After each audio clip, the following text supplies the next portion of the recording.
é o tipo de pessoa que, quando recebe as bênçãos do Senhor, você deseja contar para todo mundo? E quando você conta para todo mundo as bênçãos que o Senhor tem lhe concedido, você acaba dando mais ênfase à parte que era ruim do que, na verdade, à parte que é boa. Como é o seu comportamento diante das situações? Fique conosco nos próximos minutos para refletirmos juntas sobre este aspecto.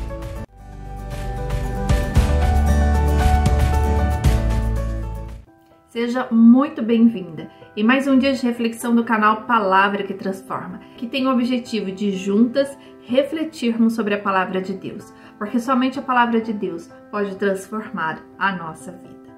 E hoje, o terceiro dia de reflexão com o tema Mude as suas vestes. No Salmo 30 diz que o Senhor transforma a veste de lamento em veste de alegria. E é nesta direção que estamos refletindo. Para que você não perca nenhuma oportunidade, vou deixar na descrição o link da playlist desta série. Assista desde a primeira. E hoje, no terceiro dia, vamos falar dentro do aspecto da espera da restauração de algo. No primeiro aspecto, nós falamos da espera da justiça de Deus sobre a nossa vida, exemplificando o que aconteceu com José. E hoje, para refletirmos sobre a questão da espera da restauração de algo, ou seja, daquilo que está desgastado, nós vamos partir de uma situação da vida do rei Davi, que está aqui descrito no livro de 2 Samuel, no capítulo 12 e no versículo 13 deste capítulo, que descreve uma conversa que o profeta Natan teve com Davi, quando Davi, no momento de sua vida, ele deixa de executar aquilo que era propósito, ou seja, do homem líder, o homem que vencia batalhas, porque Deus estava com ele em cada batalha. E ele resolve então ficar em casa e coloca os olhos onde não deveria ter colocado. Da mesma forma, quando nós estamos em uma situação que o Senhor tem requerido de nós e nós simplesmente ignoramos porque desejamos olhar para algo que para nós parece ser mais interessante. E quando nós desviamos o olhar e colocamos o olhar fora do propósito de Deus, consequências virão, assim como foi na vida de Davi. Ele colocou os olhos em uma mulher que não era para ele. E esta mulher tem um filho de Davi. E a conversa deste profeta Natan com Davi, com o rei Davi, era para abrir os olhos de Davi, para que Davi enxergasse o erro que cometeu. Mas a misericórdia de Deus é grande na nossa vida, Ele é amor, Ele é o nosso Pai, um Pai amoroso que nos ensina, que nos direciona e que nos perdoa quando nós reconhecemos o nosso erro. E Davi reconheceu. E olha o que Davi diz aqui no versículo 13. Então disse Davi a Natan: pequei contra o Senhor. E disse Natan a Davi: também o Senhor transpassou o teu pecado, não morrerás. O coração de Davi se encheu de tamanho arrependimento que o Senhor vem com a misericórdia sobre a vida dele. Então, errar faz parte da nossa natureza, porque nós somos seres limitados. Nós buscamos o conhecimento, buscamos agradar a Deus, buscamos sermos parecidas com Jesus, mas nós não somos 100% perfeitas. Nós somos obra em processo de santificação, em processo de transformação. E no meio do caminho eu posso sim cometer algum erro. E quando este erro acontece, esta é a questão: qual é o meu comportamento? Eu preciso dizer a Deus: Senhor, me perdoa, pequei contra ti e por amor ao teu nome, por favor, vem com a tua graça e a tua misericórdia. Foi isso que Davi fez e Davi recebeu do Pai este perdão, esta graça. Mas um erro tem consequências. Mesmo que você se arrependa deste erro, mas as nossas atitudes, as nossas decisões, elas têm consequências.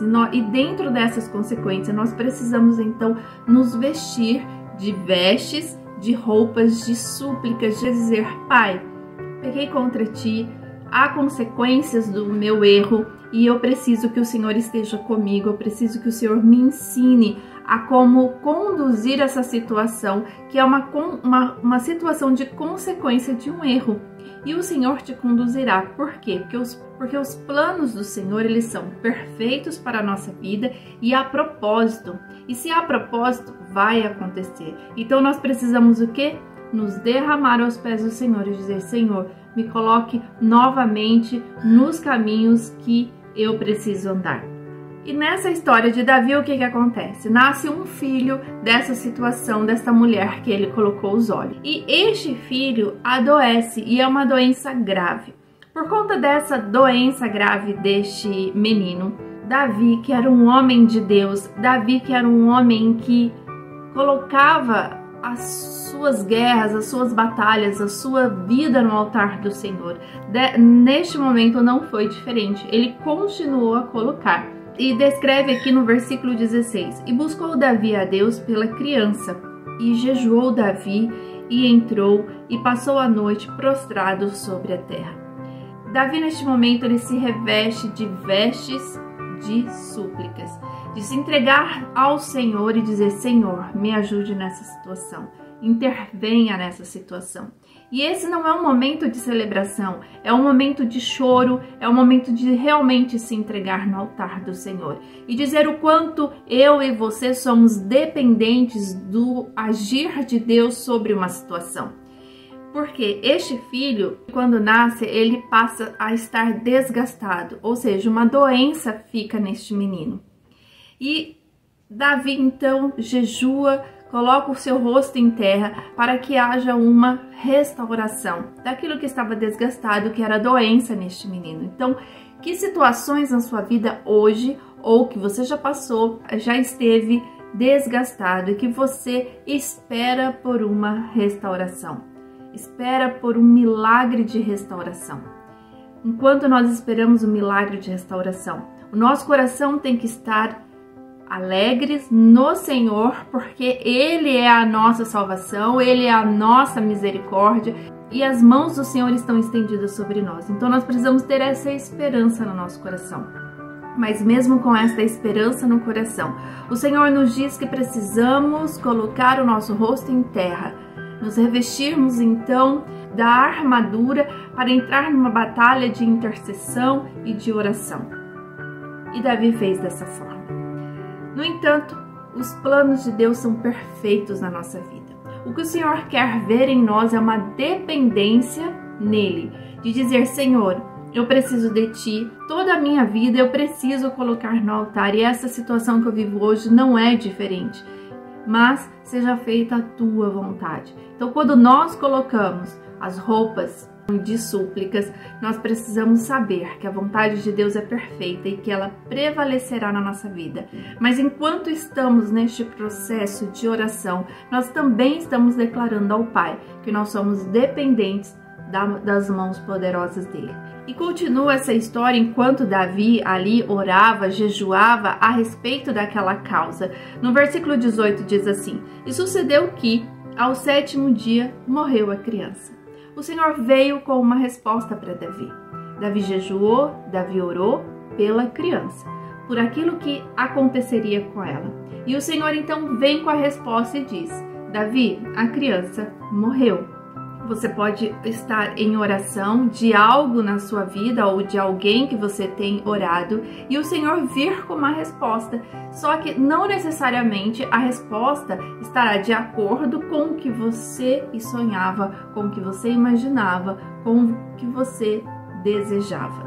Por isso que toda oração, toda súplica de dependência, ela é dependente do quê? Da vontade perfeita de Deus.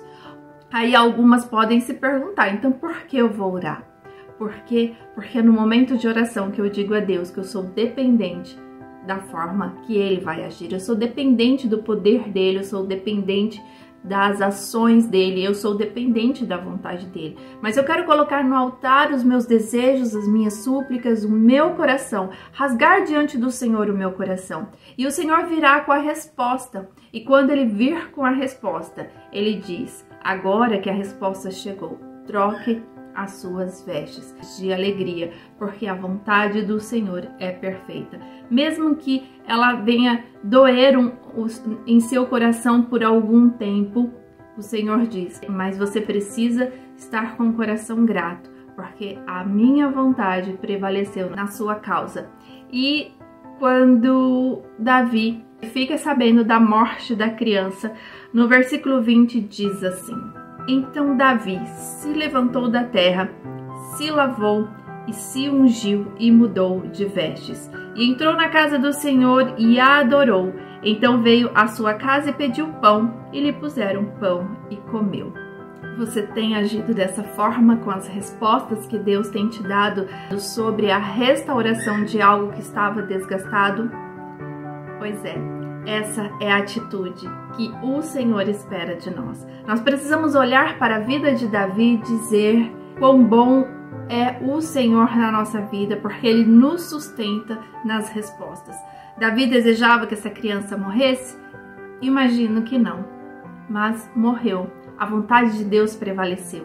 E quando nós reconhecemos que a vontade de Deus ela é perfeita, qual é a nossa atitude? Tirar as vestes de lamento. Já não cabe mais, a resposta chegou. Agora eu vou colocar as minhas vestes de alegria, porque eu sou uma filha de Deus, onde eu vivo no centro da vontade do Pai. E Davi, então, estava ali no centro da vontade de Deus, por isso ele se levantou, a atitude de se levantar e dizer: Senhor, acabou, assunto encerrado, vamos para a próxima questão. Ele mudou as suas vestes, se alimentou, se recuperou, porque a oração, a espera da restauração, chegou com a resposta. E depois o que acontece? Davi tem um filho com essa mulher chamado Salomão, o homem mais sábio que já existiu e que não existirá igual a ele. Um homem que reinou de uma forma sobrenatural, porque Deus estava com ele, a sabedoria de Deus estava com Salomão. Este filho morreu, resposta alcançada, mas os planos de Deus não são frustrados e não foram frustrados na vida de Davi, não é na minha e também não é na sua. Mas nós precisamos entender, depois que a resposta é concreta na nossa vida, nós não podemos entrar num ritmo de reclamação ou no ritmo de murmuração dizendo que não era isso que você imaginava. Mas o Senhor diz, a minha vontade, ela é perfeita. E foi na vida de Davi. Fique com essa palavra. Deixe Deus agir na sua vida. Enquanto você estiver com vestes de súplicas, esperando uma resposta de Deus, intensifique as suas orações com o rosto em terra, ou seja, prostrada diante da vontade de Deus. Mas depois que a resposta chegar, mude as suas vestes, independente de qual seja essa resposta. Porque independente de qual seja, ela é perfeita, porque veio de Deus. Mas ainda falta um aspecto para a gente refletir juntas, que é a espera da restituição, com uma das parábolas que Jesus deixou para nós. Na próxima publicação, não perca essa oportunidade de aprendermos juntas mais um pouco sobre o que Deus quer para a nossa vida. E o que Ele quer é que sejamos transformadas, renovadas, para vivermos a vontade perfeita de Deus. E aqui a playlist desta série, Mude as Suas Vestes. Assim também como nas descrições, vou deixar o link do primeiro e do segundo vídeo publicado sobre esta série. Que Deus te abençoe em nome de Jesus. Amém.